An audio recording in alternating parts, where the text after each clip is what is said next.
Two marquee warriors, arcade rivals since the 90s, now facing off for true superiority. Ryu, the Wandering World Warrior. And Scorpion, the ninja from hell. He's Wiz and I'm Boomstick. And it's our job to analyze their weapons, armor, and skills to find out who would win a death battle. Endlessly walking the earth and improving his fighting skill is the life of Ryu, the Japanese martial artist without a home. But there's more to this karate hobo than meets the eye. After being dumped on a doorstep by his douchebag parents, he was adopted by the mysterious Gouken. From that moment on, Ryu dedicated his life to martial arts.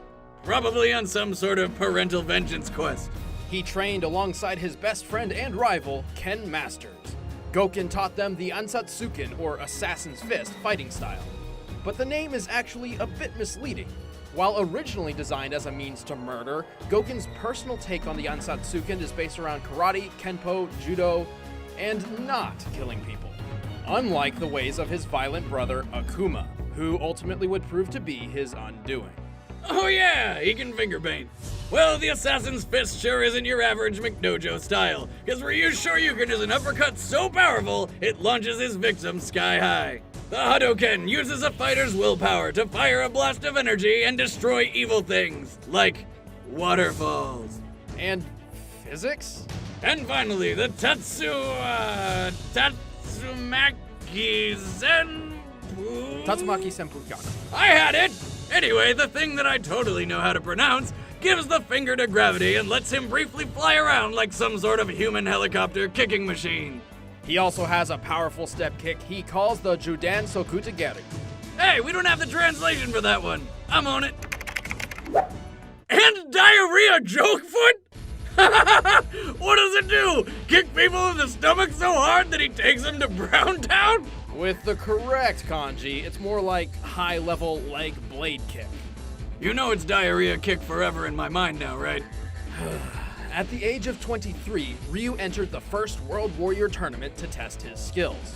He swept through 9 powerful combatants before taking on the champion, Sagat.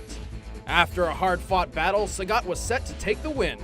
Until he made the mistake of being a good sport. After beating the shit out of Ryu, Sagat offered him a helping hand up. Instead of taking it, Ryu gave him a surprise punch so hard, it ripped his chest open and nearly killed the guy. Dick move, Ryu. Dick move.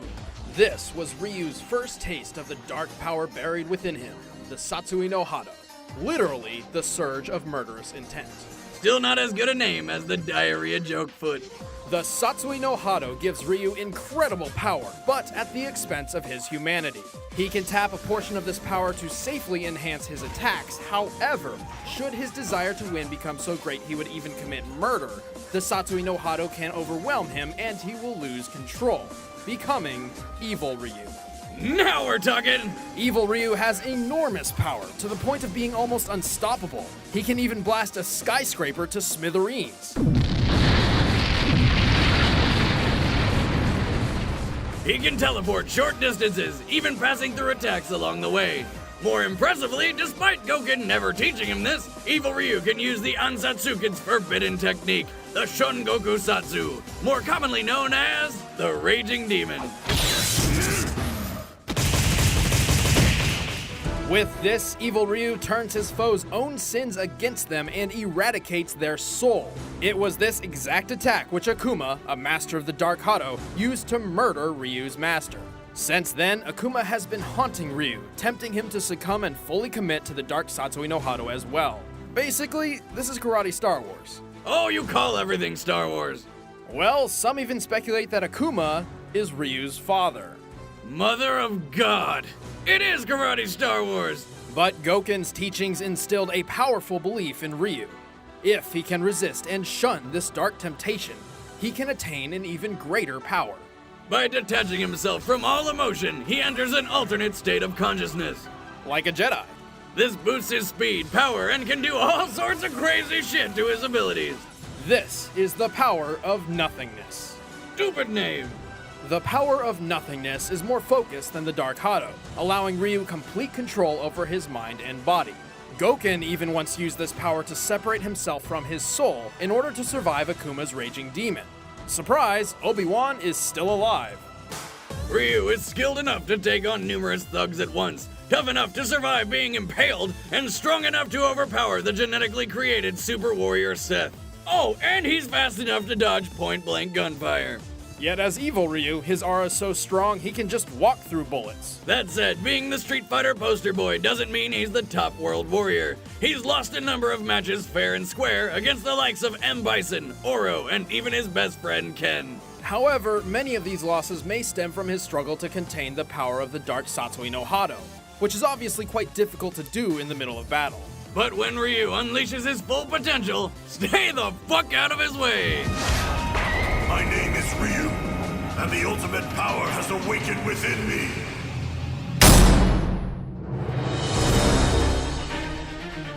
From Earthrealm to Outworld, there were few who didn't fear the ruthless clan known as the Lin Kuei.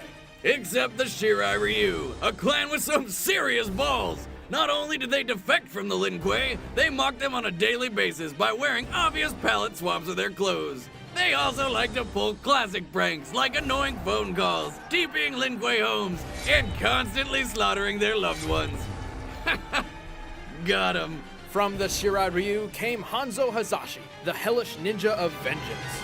But before he became the stuff of nightmares, he was once an ordinary young child, whose father just happened to be a deadly assassin.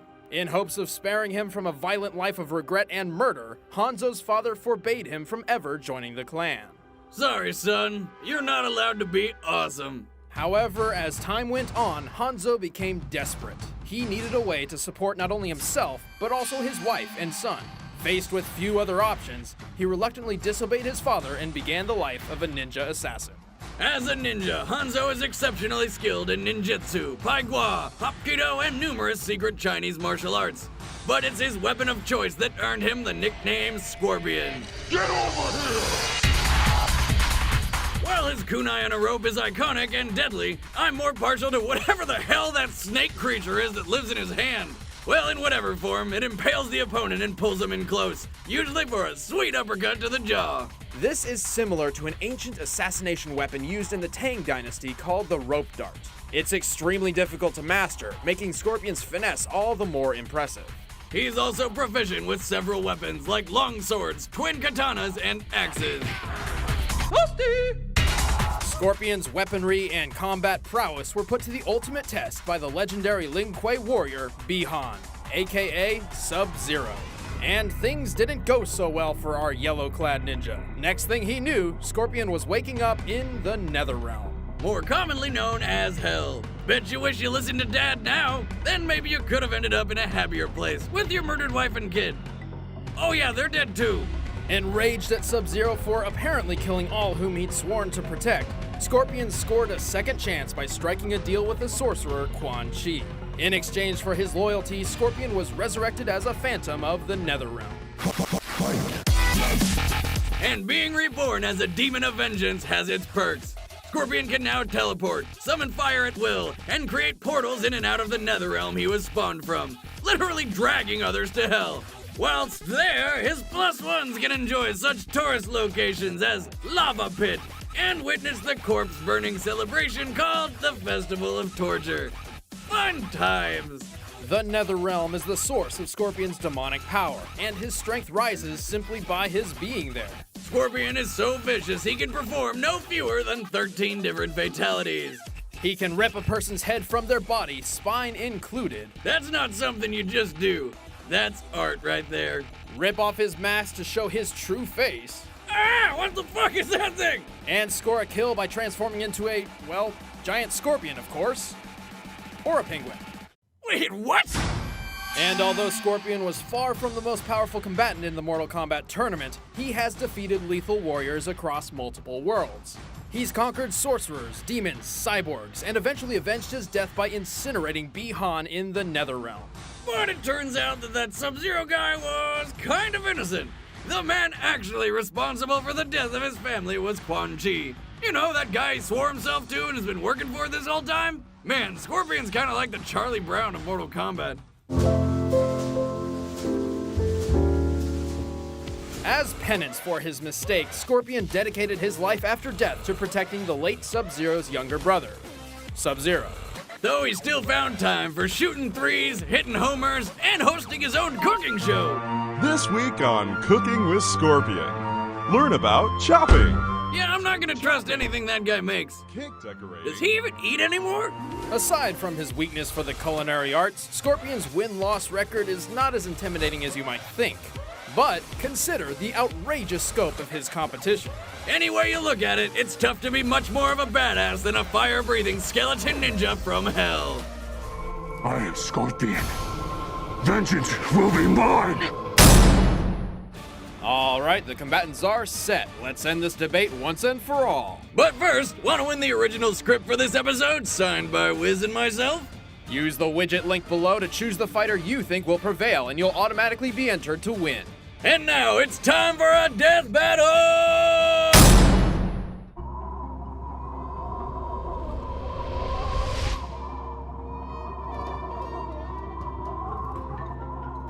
Get over here! Can't fool me.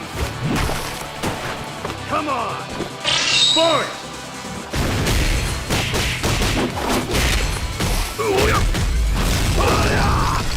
Come here! Hadouken!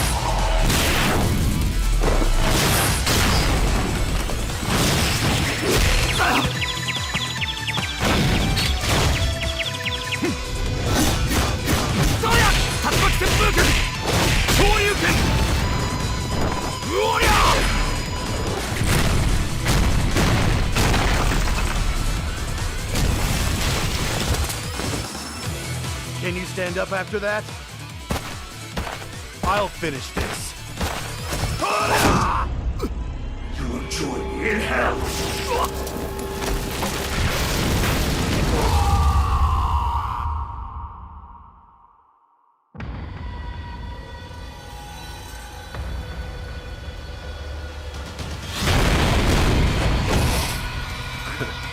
This is some fight.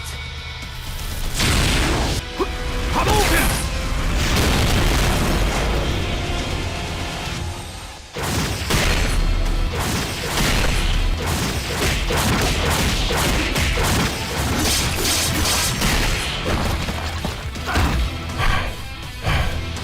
Neither of us have reached our full potential. As if that matters. It's not over.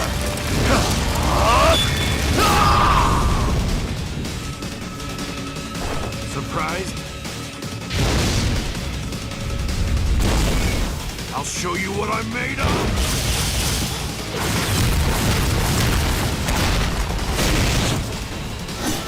Don't expect mercy!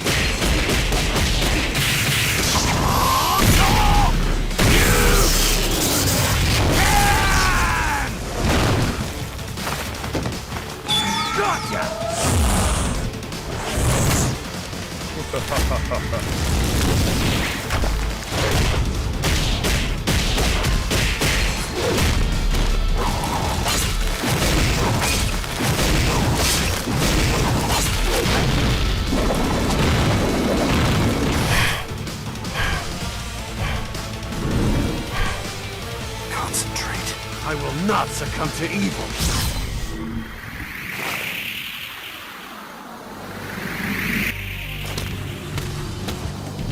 I walk the path of the true world. This is the power of mankind!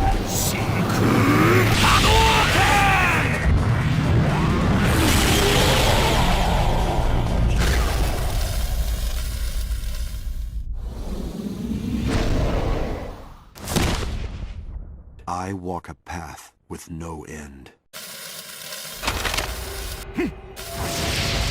I will crush your bones!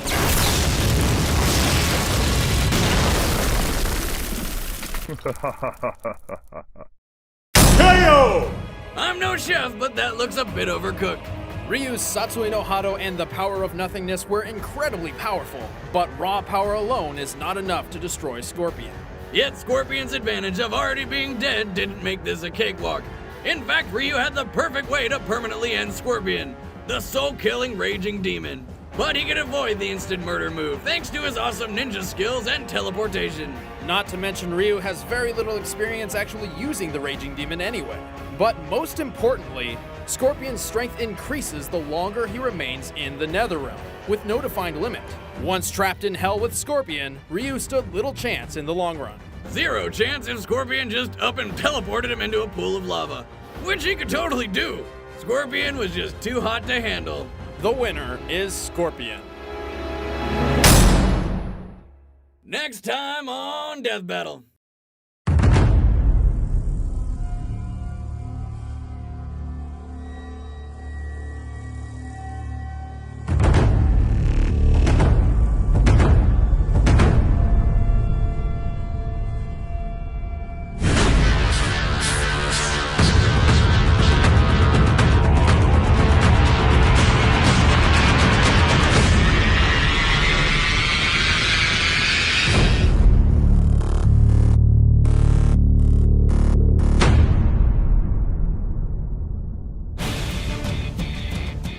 Got an idea for a death battle? Let us know in the comments below. And please like, share, and subscribe, and I will be very happy with you. And click the annotation to see what happens behind the scenes when Boomstick and I get behind the mic. Just a heads up, that video's an Advantage video, our premium service on Screw Attack. It's the best way to support the show and only costs $4 a month.